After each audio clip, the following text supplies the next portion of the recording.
In today's video, I'm going to teach you how to remove games from Steam Desktop Library. If you want to clean up your Steam account and permanently remove a title you no longer want associated with it, this walkthrough will show you exactly how to do it on the desktop app clearly and safely.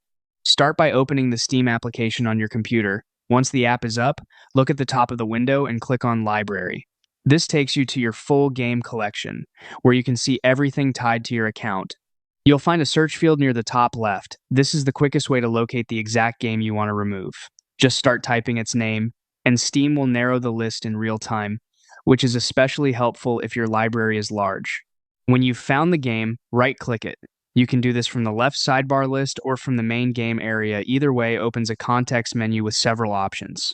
Hover your mouse over, manage to reveal more choices. From there, click Remove from Account. Steam will show a confirmation prompt explaining that this action removes the game license from your account. Click Remove to confirm. This is a permanent account action. The title will disappear from your library, and you won't be able to play it unless you purchase or add it again in the future. Your local save files typically aren't deleted by this action, and cloud saves may still exist, but you won't have access to the game after removal. If you want to keep any progress or backups for reference, consider copying your save folder beforehand. A quick tip before you commit: if your only goal is to free up disk space, uninstalling is different from removing a game from your account. Uninstall simply deletes the files from your drive while leaving the game in your library for easy reinstall later. Remove from account is for when you truly want it gone.